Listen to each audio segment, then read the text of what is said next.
c'est le Disney Club mercredi. C'est avec un grand plaisir que nous vous retrouvons aujourd'hui. Et nous serons là ensemble chaque mercredi matin.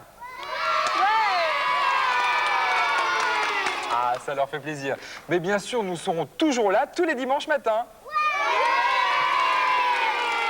Donc 2 rendez-vous pour nous amuser, c'est formidable. Et oui, Julie, c'est formidable. Mais nous retrouvons aussi tous les héros de Walt Disney. Alors regardons tout de suite le programme de cette première émission. Je suis heureuse de vous présenter notre nouvel ami, Winnie l'ourson, même si cette semaine, lui et sa bande d'amis nous montrent une pièce de théâtre désastreuse. Et Mickey, bien sûr, qui joue à l'architecte. Le résultat est plutôt surprenant, surtout quand la maison concernée est faite pour loger un éléphant. Vous savez que Donald a toujours aimé les voyages, alors aujourd'hui nous découvrirons avec lui les Andes. Et dans le Disney Club mercredi, nous apprendrons beaucoup sur les animaux. Aujourd'hui, nous parlerons plus précisément des kangourous. Et enfin, nous apprendrons l'origine de la fortune d'Oncle Picsou et pourquoi il est resté vieux garçon. Enfin, je veux dire, vieux canard. Et tout ça, c'est dans le Disney Club mercredi. Mais tout de suite, regardons Winnie l'ourson.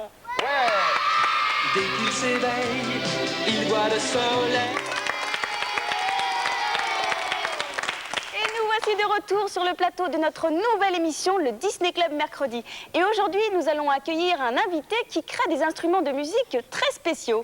Nous avons également un nouveau jeu où vous pourrez gagner un super cadeau Disney. Et bien sûr, des dessins animés de toute la famille Disney, comme par exemple Picsou. Non mais arrête Nicolas, il ne faut pas tout dévoiler d'un coup. Restons mystérieux si nous voulons intéresser nos amis. Alors rendez-vous dans quelques instants dans la suite du Disney Club mercredi. Nous voici de retour sur le plateau du Disney Club mercredi. Ah bah attends Philippe, c'est moi qui devais dire ça. Ah, tu crois? Bah oui, c'est moi. D'ailleurs, je le dis, tiens. Nous voici de retour sur le plateau du Disney Club mercredi. Bon, allez, arrêtez les garçons, ne soyez pas jaloux comme ça. Bah, je suis pas jaloux du tout. Si, un petit peu, tiens. Par exemple, le dimanche matin, lorsque tu fais la cuisine, c'est pas normal que Philippe ait plus de gâteaux que moi. La jalousie est un très vilain défaut. D'ailleurs, Pluto va s'en apercevoir. En effet, lorsque Mickey reçoit en cadeau un bébé éléphant, Pluto est tellement jaloux qu'il ne fait que des bêtises. Voici l'éléphant de Mickey.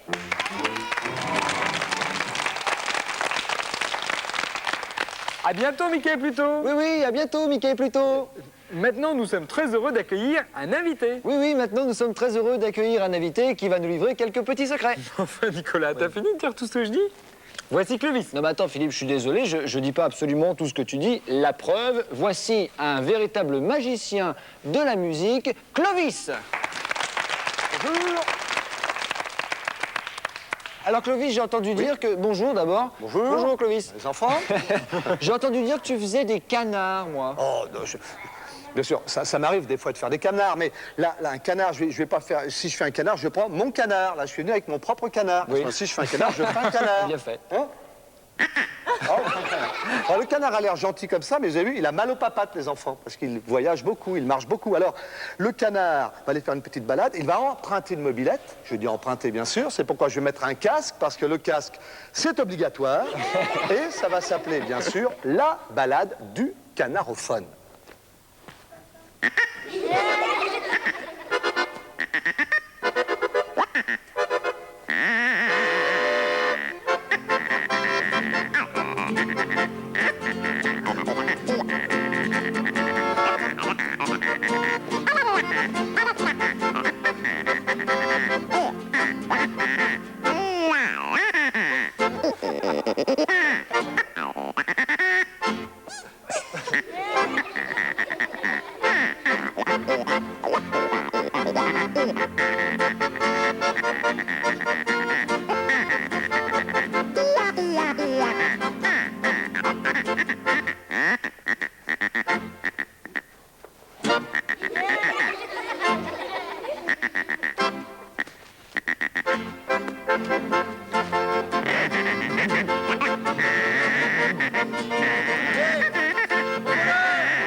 J'espère que ce n'est pas trop grave pour Clovis et qu'il s'en remettra, mais tout de suite, regardons un dessin animé avec Donald. Donald nous emmène au lac Titicaca. Vous venez avec nous? Et au lac Titicaca.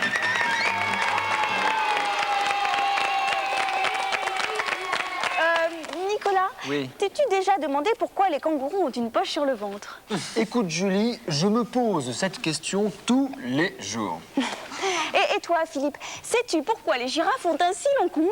Alors là, Julie, pas du tout. Eh bien, à partir d'aujourd'hui, nous allons pouvoir répondre à toutes ces questions grâce à notre rubrique Les animaux en question. Et j'en profite pour dire à tous nos amis qui nous regardent, écrivez-nous si vous avez une question à nous poser sur les animaux à notre nouvelle adresse pour notre nouvelle émission, le Disney Club mercredi, boîte postale 2015, attention, boîte postale 2015, 92 518, Boulogne-Billancourt, CEDEX. Alors, non seulement nous répondrons à ces questions, mais en plus, celui ou celle qui aura envoyé la question la plus intéressante recevra un cadeau. Ce superbe sac Disney.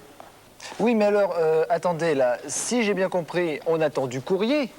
On n'a pas de courrier. Pas encore, c'est tout neuf. On en aura que la semaine prochaine, alors aujourd'hui, qu'est-ce qu'on fait? Eh bien, écoute, Nicolas, puisqu'il y a une question que tu te poses tous les jours, eh bien, moi, j'ai eu envie d'y répondre. Alors, j'ai mené l'enquête pour toi. Je suis allée dans une école et j'ai posé la question à 2 jeunes amis. Regarde la réponse. Ah, La poche du kangourou leur sert de garde-manger. Moi, je croyais qu'ils mettaient leur fourrure à l'intérieur. Avant, je pensais que c'était pour protéger le bébé du soleil. Quand le biberon du bébé était froid, que la poche pouvait servir à le réchauffer. Et aussi, la maman pouvait remplir la poche d'eau pour que le bébé se lave dans la poche. Je pensais que c'était pour mettre tous les aliments comme des haricots verts, du couscous, des nouilles. La poche du kangourou servait, quand ils étaient petits, à aller à l'école, à ranger toutes leurs affaires. Moi, je crois que les kangourous ont une poche pour mettre la vaisselle et qu'elle ressort toute propre, comme un lave-vaisselle. Alors là, bravo Julie, tu m'as bien eu. Mais il me semble que j'ai entendu la bonne réponse, mais c'est laquelle? Oui, mais la surprise n'est pas finie, Nicolas. Comment ça? L'enquête n'est pas terminée. Regarde.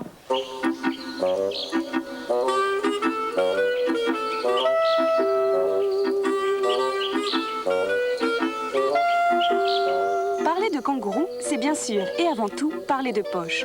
Pourtant, lorsqu'en 1770, le célèbre navigateur James Cook découvrit sur le continent australien le kangourou, il ne le décrit que comme un lévrier se tenant debout et bondissant comme un cerf. La grande famille des kangourous, qui compte 50 espèces différentes, se caractérise par son adaptation particulière au saut. Mais le truc du kangourou, c'est bien sûr cette poche que les femelles portent sur le ventre.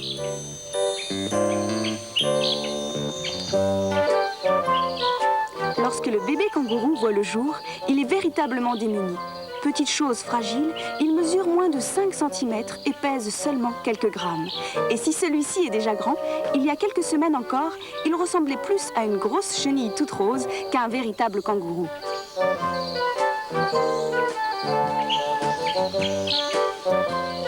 La poche maternelle est donc un refuge pour le bébé.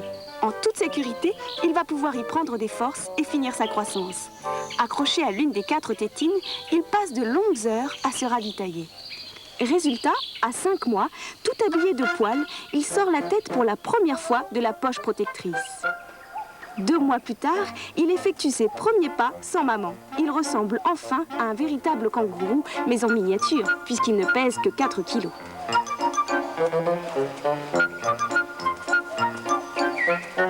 Pendant 1 an, le jeune kangourou reste près de sa mère. Elle le nourrit et joue souvent avec lui.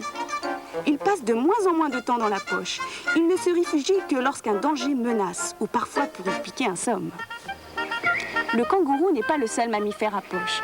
D'autres animaux, comme le koala, l'ont aussi. La plupart de ces animaux, que l'on appelle marsupiaux, vivent sur le continent australien.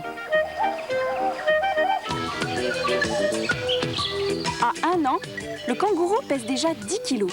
Plus question alors de se réfugier pour un oui ou pour un non dans les jupes de sa mère. Il est désormais beaucoup trop grand et doit penser à son avenir de futur champion de saut. En effet, il est capable d'effectuer des bonds de 9 mètres de long. Quel champion!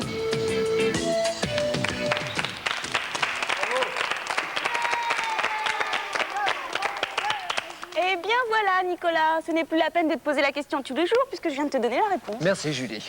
Alors, si vous posez des questions sur les animaux et si vous voulez gagner ce superbe cadeau, vous nous écrivez. Et n'oubliez pas d'indiquer bien lisiblement votre nom, prénom, âge et adresse. Dans quelques instants, on retrouve la bande à Picsou. C'est dans la suite du Disney Club mercredi. À tout de suite.